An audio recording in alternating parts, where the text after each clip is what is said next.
Oh, we're live on Facebook just after I said something that I probably shouldn't have. Oh no, that's funny. Welcome to 30 with Justin and Karen. Karen may not be making it today. We never know. It's always fun to find out. She may show up, but in the meantime, oh, and we are a little late today. Normally we do a 1 o'clock thing.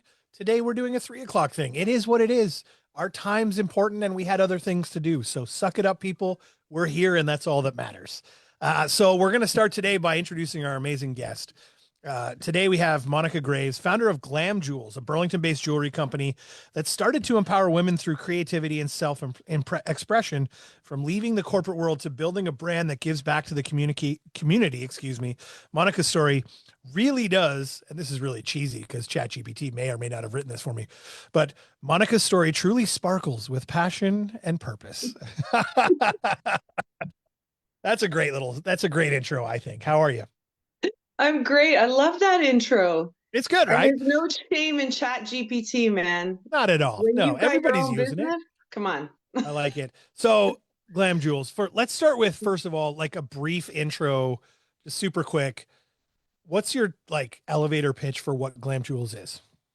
Glamjulz, it's a beautiful, bold, and colorful line of jewelry that women can wear and just feel fantastic in. And we really focus on one of a kind, unique pieces for the most part, which is a lot of fun because I've always kind of felt that way about fashion. Like, why are we all following what everybody else is doing when we're all so unique? Mm, And it's nice when people can come to us and say, this is what I need for this outfit, for this event, or even sometimes, women in business, they'll want their branding colors in a necklace or, yeah. So, we just want women to feel like what they're wearing that we create represents who they are.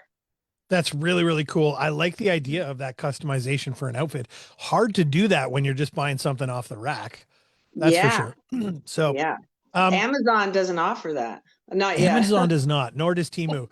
And so, so, you know, I've sort of done a little background on you and I've researched you a little, and it would seem to me that you did about 18, 20 years in the corporate world, Yeah. and now you're 25 years into this. Yeah. So how does that, what, like, okay, so first of all, this is where my mind gets blown, because a corporate job and corporate world may not be fun and exciting in a lot of ways, because some people get the humdrum of it, but it has a lot of security to it in a lot of ways. And for you to step away from that security to go, I'm going to do this. Mm. Was this born out of a dream, or what was it that sparked you to do this? It was. So I was raised like, German parents, they were very like security is everything, get yourself a good job. And I was not into school at all. Like Mm. I'm so happy I made it through high school. I tried some college after high school, wasn't really into it. Ended up doing college later in my 30s, but when you're young and anyways, so I ended up getting this really secure job at Canada Post. My parents were so proud of me. My first job was in 1989 with Canada Post, and I Wow. was actually giving out postal codes over the phone. So people would phone in and they'd give me an address and then I would give them the postal code. And it was like very early days of Wow. computers You were and the internet for people. yeah, exactly. And what was so hilarious is you get the same people calling because you get just lonely people who had nothing to do. Oh my So God. you ended up meeting anyway. It was quite something. So I worked my way up from in that position into customer service where I was more like talking to stations, about mail delivery and delays and trying to find parcels and all this kind of thing. And then I always, Justin, had something going on the side artistically. So when I was 16, I started my very first business, and that was hand painting t-shirts. So that would have been like 1985. And back then, everybody was into like nostalgic characters, like really into like the Andy Warhol, Marilyn Mm. Monroe image, Elvis Presley, all this kind of stuff. So I would basically take whatever somebody wanted and duplicate it onto a t-shirt, Mm. and I hand painted them all. So I had this going on the side. I was painting murals. I was into all kinds of stuff. And I later on got that secure job at Canada Post. So I really am the story of a person who had a side hustle and worked their ass off while keeping the the secure job to build the business. So I worked at Canada Post from 89 to 2007. I ended up leaving there in a good position in sales. And I had already started Glamjulz in 2000 officially, but before that, I was, doing shows, trying, just feeling it out with jewelry. Yeah, and then What was this, it about jewelry specifically that drew your attention? Was it because it sounds like you have an artistic mind anyway? yeah, It sounds like, well, and jewelry was the thing. Was it just, what's interesting actually, the things that you love, you tend to gravitate towards. So if you like jewelry, maybe you had it, I don't know, was there an interest in jewelry in general yeah. or? Actually, so my earliest days of loving jewelry was receiving heirlooms as a kid from my grandmother. That's cool. And, I had these beautiful little pieces that I was only allowed to wear at Christmas time. And they were little gold pieces. And that was always so special to me. That's very And cool. yeah, and as I got older, these pieces became more meaningful because they tied back to stories of World War II and Germany. Mm.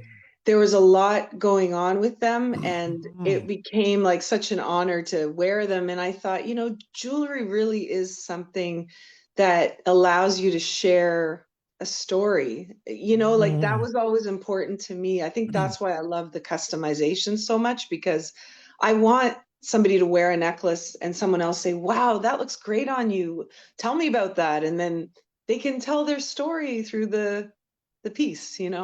That's very cool. Yeah. What did the first Mhm. version of whatever you created look like? Was it Oh my anywhere God. near? That's a great, no one's ever asked me that question. I love Yeah, that. Okay, I'm really so curious how you start. Like what okay, is it like? all right. I have to tell you, so this is so funny. So I was in my early 20s and I had my first serious boyfriend, and he was not the right guy, right? And he had this cool friend, and she said to me, "Do you want to go to Queen Street and check out beads? Because it's like all the rage." And I said, "Beads, really? Okay, sure." So I went with her, and we went into all these bead stores. And I'm telling you, Justin, it was like I had made jewelry in another life. I'm like, oh my God, I got to take some of this, some of this. And I was started like thinking of how I could put these little beads together. Cool. Anyway, I dumped the boyfriend. I fell madly in love with the beads.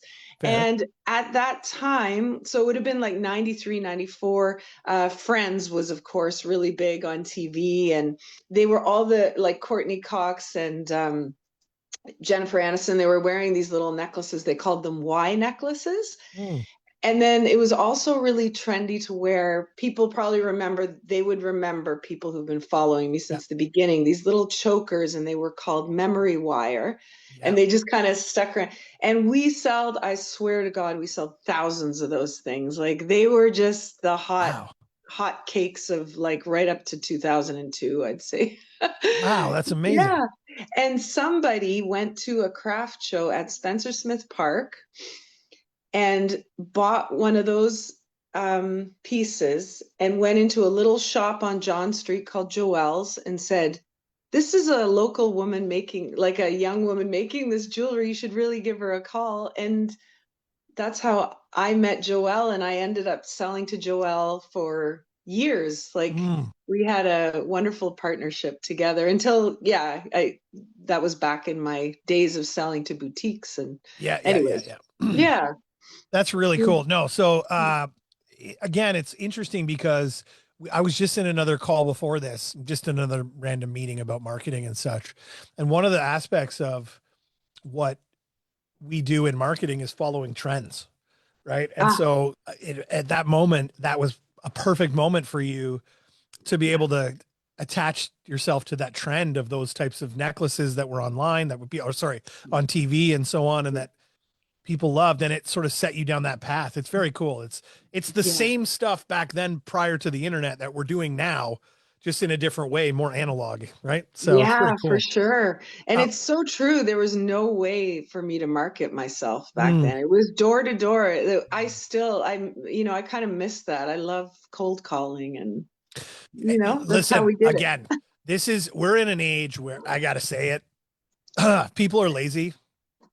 They rely on the socials, and I'm not saying it's Yeah. not the right place to be. We should be on social media for this, but Hmm. it's created an element of, the run and gun of what it used to be back in the day. I mean, talk to my mom about her real estate career.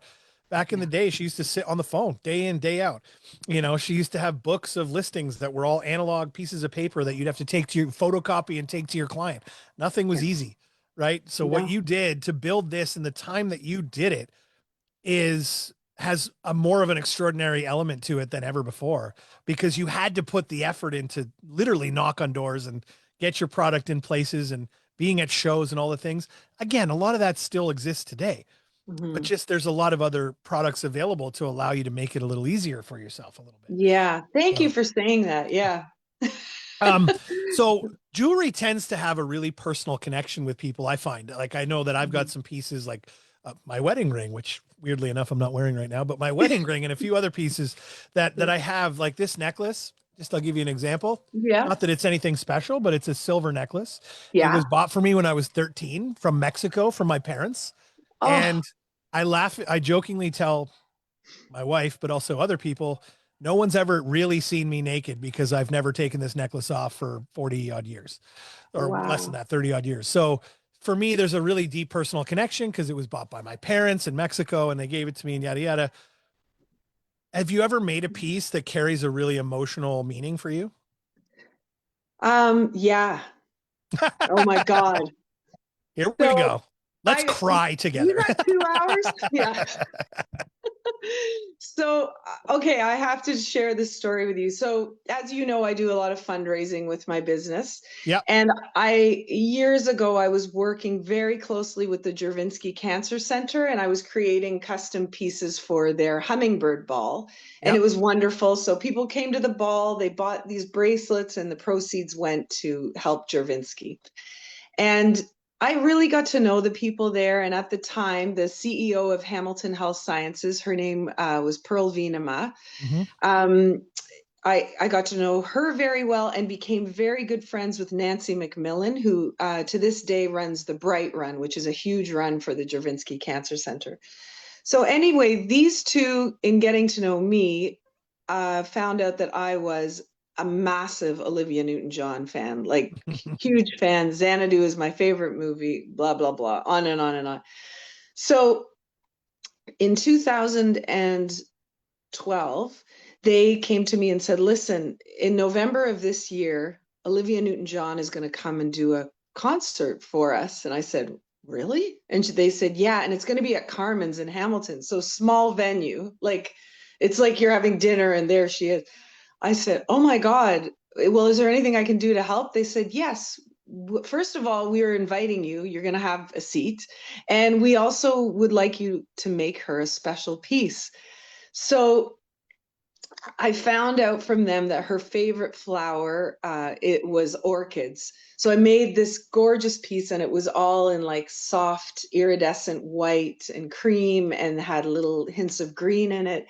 And then you're way too young to know the movie Xanadu, Justin, I but am not. You want to know you're why? not My wife is English okay. from England, and we watch that movie once in a while. I have it. I've purchased No. that movie on my Google Oh movie my thing, God. so I'm good. I know it. Okay, we're officially soulmates, Justin. There we Okay. go. So, so as a little ode to the movie, I finished the necklace with a roller skate charm just hanging on the back so that, it wasn't like a big deal, but it was a little something there.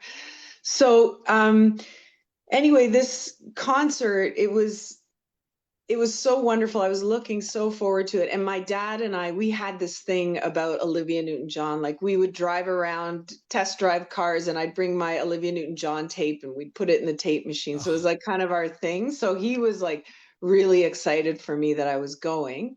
And that's so the cool. year's kind of going on and looking forward to the concert. And then in September, we find out as a family that my father has cancer and it's Oh no. stage 4. And it was like, oh my God, all this cancer stuff I've been doing, I've never really known anybody to have it. And now here's my dad with cancer. Mm. So the concert's coming up in November. My dad is on a fast decline. And I said to him, I don't think I'm going to go to the show. I want to be with you. And he said, no, no, you are going. You will regret it if you don't go. So I go to the show. I'm not I'm like I'm anxious because I want to be with my dad. I'm excited to see her, all these mixed emotions, right? Of course. Anyway, she does this beautiful show, and then doesn't she come on stage at the end of the concert? She comes up and she's just thanking everybody for coming, and then all of a sudden Pearl Venema, from the CEO, she comes on the stage with this box, and I'm like, oh my God, that's my box that the necklace is in. What's Hmm. she doing with the box on stage? She presents it to Olivia on stage in front of everybody, and everyone's cheering. It was like this amazing moment, and I was like, oh my God, this is so cool. Okay, I can get to the hospital on time to be with my dad still. I can get out of here and I can tell him that she opened this necklace on stage. So I'm putting on my coat. I'm turning around, ready to bolt out the door. And there's a tap on my shoulder, and it's Pearl. And she said, "You're not going anywhere, dear. Olivia would like to meet you." And I said, "What?" So next thing you know, I'm That's so cool. backstage with Olivia. I wrote her this whole letter about Xanadu and how she affected me as an 11-year-old little girl seeing that movie, and about my dad and everything. And she said, I will read your letter in the room tonight, and I love my necklace and you're so sweet." And we just had this like really nice conversation because it was my dad on my mind. It's like your nerves kind of go away when you have something so tragic going Hmm. on at the same time. So I met her on Tuesday, went into the hospital the next day with a big photo of her and I, and showed my dad, and he was so happy. He just put his thumbs up, and then he passed away on the Friday. So it was Oh, like my biggest like dream and tragedy, like all at the same time. But I have to say now, for anybody, you have to do those things in life where they're your dream. And even if they present themselves to you at the worst freaking time of imaginable, just do it, because as the years go on, you'll look back and what else do we have? It's imagine for a second, if you will, your father, first of all, selflessly saying, listen, he probably feels at the end. I mean, yeah, there must be an impending sense, right? Like, yeah, and imagine him selflessly saying, this is your thing, girl. Like, you go do this. I yeah, mean, so wonderful. But yeah, the gift you gave him was doing that thing for him, for you, yeah, and bringing that picture back to him, which essentially brings it full circle to allow him the joy of knowing that he gave you that little thing, yeah. which is very Oh, lovely. It's actually making me tear up when I think about the whole thing. So, oh, thank but you. yeah, that's a really great story. Like, holy cow, what a wonderful Yeah, story. That's very thanks. cool. Um, Yeah. oh, how do you come back after that story? Um, I know.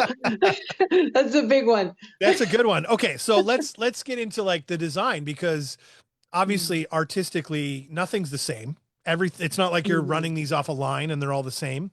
no. Where do the designs come from, and how, like, what is your inspiration in a lot of cases? So in many cases, like travel is a big inspiration, places I've been to, those kinds of things. Um, and also, it's like, Justin, it's weird. It's like as I get older, I'm 56 now. So it's kind of like you go through life, you go through these things like what I just explained with my dad, and I start to feel more spiritually connected to things. Like I start to really question, like, why am I here? What is my purpose? Why are we all here? Why is it that sometimes you're friends with someone for years and then they're not in your life anymore? Why is it sometimes you meet somebody and, you know, a week later they're like the best friend you ever had? Like, Yeah, why I does get it. energetically, like, what is going on here? So a lot of times my inspiration comes from that. It comes from observing energy and life and how things come together, how things fall apart, how they come back together. Um, I know that sounds kind of weird, but I don't think you yeah. can, I don't think it's easy for an artist to be able to describe their process in a lot of ways because, Mhm. it's just here. Yeah. It's just in your brain and it's what you feel and it comes out. And I completely understand that. I mean, I wish I had as much in a way, artistic talent that you do. I mean, because in a sense, there's something so wonderful and beautiful about that, being able to express yourself that way. Perhaps my art is, talking to people. I don't know, but Yeah. it's just a different form of it. I suppose we have to look at it different ways, but I Mhm. like the idea that whatever it is, it just is Yeah. in a way, and it's not going to be the same as the next one. You make all these by hand, if I'm not Yeah, mistaken. that's right. So, when I first started, I was making every single piece by hand. And by the way, just found out I have arthritis in both my Oh, thumbs, but well earned. well earned. I agree. Yeah. So I've always been love to work with students, like bring in students, co-op students, like work with me, learn about design, learn about color, learn about packing orders, all that kind of stuff. And so one of these wonderful co-op students is still with me, and she's going to be 30 years old next year. So it's been a Oh, long wow. time. So she came Yeah. from high school. She's like 10 Yeah. years in or more. Yeah, and she's just great because she gets me, and we speak the same language. We can collaborate to create. She also has come from a different world than me, which I love, where she understands online how people buy, what they're looking for.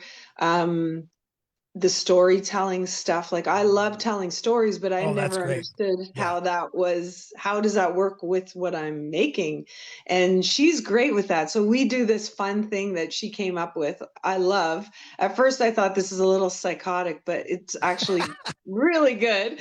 So every week we drop weekly creations, and we make, like, usually it's a collection of about 20 pieces, and there's a theme around it, and people who are on our email list, they get first crack at it, and we Cool. give them a little bit of a VIP pricing, so they'll get, Scarcity. I like, like it. That's marketing yeah, 101.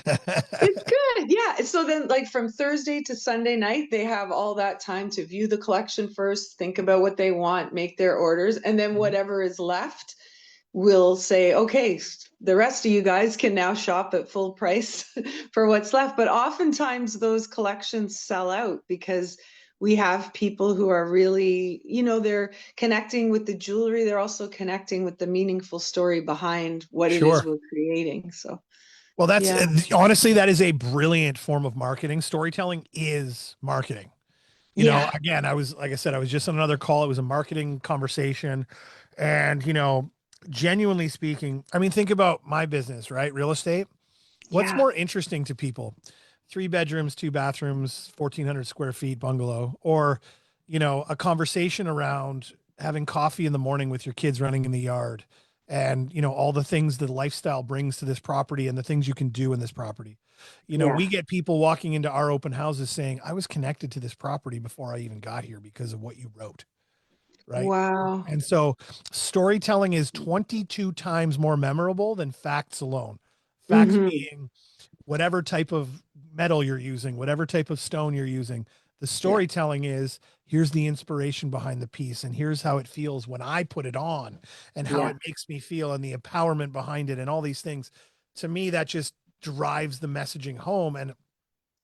And genuinely speaking, people love that kind of thing. So, honestly speaking, that's a part of your success. You're doing great, and this is the right direction. I mean, not that you need my my uh, my go ahead for this, but yeah, no, that's really incredible that you've done that. And what's interesting about it is, I don't know if you fell into it or if she had a degree in that or whatever, but awesome that you just headed down that path and you said to me a minute ago, I thought it was crazy, Yeah. because that's the way people used to think is like, no, no, we just want the facts. Like, tell me about this product. Like, Yeah. no, the storytelling thing is the thing that drives the sale home because Yeah. they really feel connected to the item and the product, which is really cool.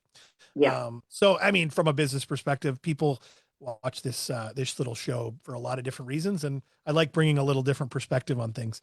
Um, Running a creative business is not easy. What's been your biggest challenge as an entrepreneur? Cash Just, flow. I'll put a check mark and join that Yeah. conversation for It's like sure.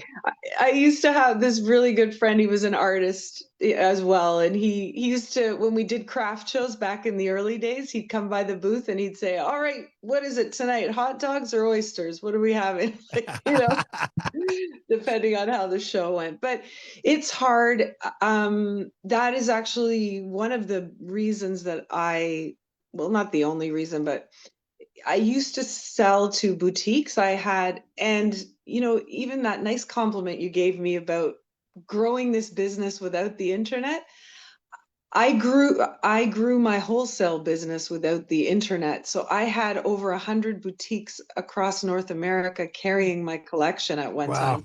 And that was, I mean, I've driven to Newfoundland, I've driven to the Florida Keys, I've done it all. Like, Wow. and going and seeing people and meeting with them one on one and showing them the collection and then giving them the flexibility to change colors and talk to me about what style they want. I mean, I worked damn hard. And, in 2008, that's kind of where everything peaked, where we didn't, no, none of us had cash flow problems. Everybody was making money. The economy was good. And then we had that crash. And then when COVID came, it was like, oh my God, people are really going to online now. And Mhm. in 2018, there was one time I had 8 women working for me producing jewelry. Mm. And in 2018, I started to really just let that go because I thought stores don't have money to pay their bills on time. I can't float them, like I'm not a bank. I have a really good clientele that I have grown, the business to consumer clientele. And I thought if I can focus on that and get the the full worth of my jewelry instead of driving all over the place selling it for half price, not to make, I don't mean to sound negative, but No, no. that is what the difference is Business between is business at the end of the day, yeah, right? Yeah. yeah. Mhm. So I just really scaled down, simplified, and I have no regrets. Like You know what's I can interesting be is an the internet artist has allowed us again. to do that Yeah, too, right? yeah, Allowed us to that's make right. some changes in the way that we functionally run our businesses Yeah, to save some money on production costs and various other different things, as well as sales cost, but also reach more people, which is kind yeah. of interesting too, because, again, we were just talking about this cold calling, door knocking, like you were doing. Every Hmm. time you're on the phone, you're talking to one person. If you press send on a post, maybe there's a couple bucks behind it. You can reach thousands of people. Yeah.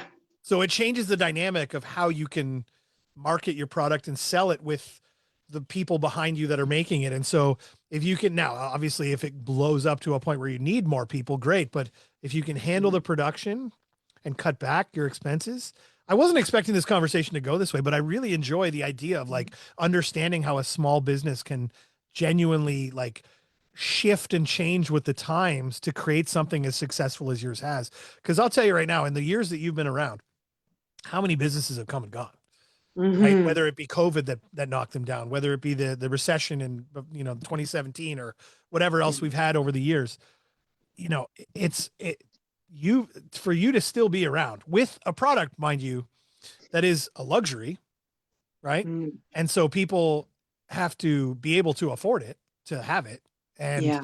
you're still here.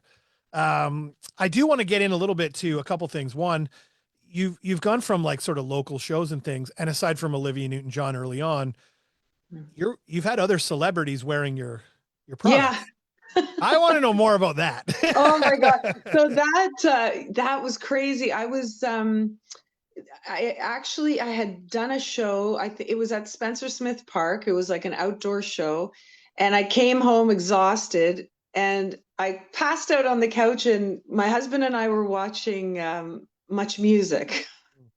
And so I'm out of it. He's watching, and then he goes, "Wake up! I think that girl's wearing your necklace."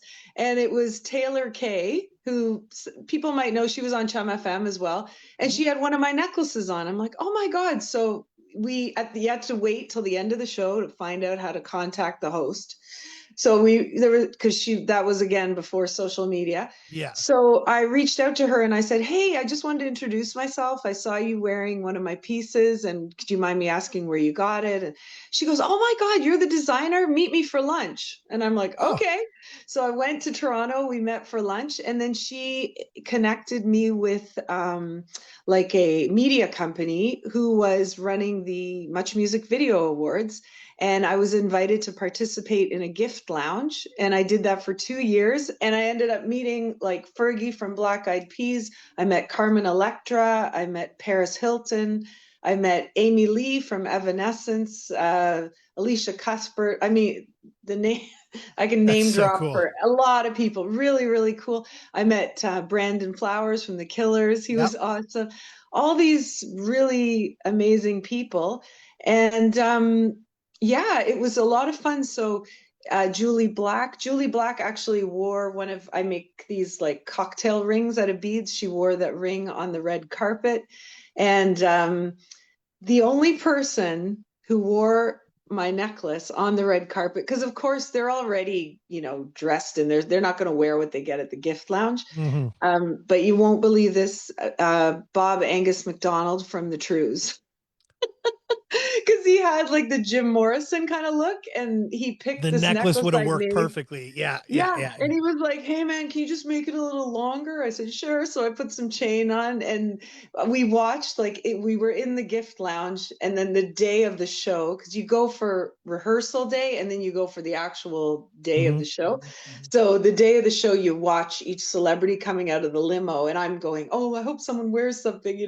And there he was, and it was in the paper, and That's yeah, cool. and there was so much drama too, because it was when Nick Lachey had just broken up with, who's he with? Jessica Uh, Simpson, Jessica I Simpson. think. Yes. Yeah. Yeah, so they had just broken up, and he was with Vanessa Manillo, but it wasn't out yet in the press. So they were both there, and they were like, "Okay, we'll take a picture, but we can't take it together." It was just hilarious. I mean, That is too just to be funny. in that Hollywood whatever. That is really awesome, though. One of these Yeah. days, I need a memoir so that I can just read through your fun stories because this has been so much fun. Okay, Oh, last couple of good. questions. A little bit Yeah. personal, a little bit reflective. So, Yeah. what advice would you give to someone who's sitting in a bit of a corporate job right now that's Mm. dreaming of starting something? The advice I would give is like, if you're young, you can do both. Like, just do both and save your money and build a nest egg, and figure out, like, learn about how to invest your money so that you can grow it to a point where you can walk away and not have to worry. Mm, And um, speaking of real estate, I would recommend investing in real estate for your business. Like, that's what I did as well. My husband pushed me. I was like, "Oh my God, that's so scary." But there was this amazing program with the government. At the time, it was called the Canadian Small Business Financing Act. mhm, And what they do is they guarantee the bank 75% of your business loan, and that loan can be used to either purchase property or renovate like a rental space. But really, when you count up, if you're going to rent and you're looking long term, like, do it for yourself. If you can do what I did and just buy yourself like a little unit and fix it up yourself and turn it into whatever you want. Like, I don't have a retail storefront, but my space is so cool. People love coming there. Like, I am a hidden gem now, mm, and I like it that way. mhm. And the other piece of advice I would give is like, don't be afraid of people. I mean, I do all the social media stuff and all that too, but oftentimes I phone people who've been buying from me for 20 plus years, and I'm like, "Hey, what are you doing? Like, come on over, have a cup of tea." And they sit in the showroom, we have tea, and they buy pieces and we both have a great time. And to me, that's time better spent than sitting on my phone wishing something Mm. was going to happen, you Understood know? for sure. Yeah, no, Yeah. that's 100% true. Okay, so one last question and then we can Yeah. wrap this up as we're pushing up against it. Um, Okay. what's one lesson that entrepreneurship has taught you about yourself? Oh, you can't run away from yourself. Oh, that is You, so good. That is my favorite advice ever. Oh my God. That is so you true. better. Wow, that is an absolute bombshell. I love that. Thank You know, you. how Yes. many times when we're in trouble or in tough spots or dark moments do we just bury our heads and we just don't Yeah. want to, you can't run away from it. You No, might as you well just do can't something drink your about it. way out of it. You can't smoke your way out of it. You can't anything. Just like be sober and face your crap, and life is a lot easier. Wow. I mean, if that isn't, people should be paying us for this advice. I That's what think I'm so, saying. Justin. This is going to be like one of those viral interviews. You're gonna. This is my favorite. That is literally, I think on that we need to end it because that we can't get Okay, any better. That was perfect. awesome. No, listen, you are probably the most interesting we've had in a while. No, I shouldn't say that to Oh, my other thank guests. you. You're a lot of fun. Your energy Thanks. is incredible, Monica. I just love everything about it. We're Aw. gonna talk offline and I'll figure out some stuff because I've got some questions and maybe Okay, that's yeah. cool. Can I do one shameless plug before you? Always, always. Okay. So, well, there's a couple of things. If anybody is interested, November the 22nd, we're celebrating 25 years in business in our studio space. So if you go to my Instagram, which is Glamjulz, spelled kind of weird, Glamjulz, and that's all my socials. You're welcome to come celebrate with us. And then the other thing we've been doing for this is our 16th year. Every year we help a family suffering from the financial burdens of cancer through our Three Little Wishes campaign. And we make a unique piece of jewelry, and the proceeds from that piece go to help a family. So you'll see that as well on Instagram. We did a lovely little necklace.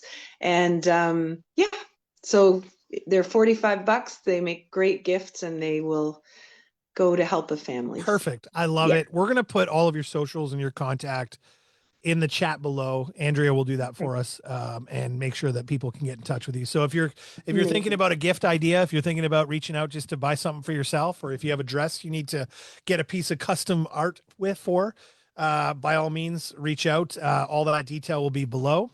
In the meantime, though, this has been an absolute pleasure. I really appreciate you Oh, coming on the show, and you are fun and exciting, and I don't know. thanks. I love it. I'm happy. This has been Thanks, a great. Justin. We've had Me a little too. bit of everything. I cried. I've laughed. It's all good. I'm good. I like to go through all the emotions. Yeah.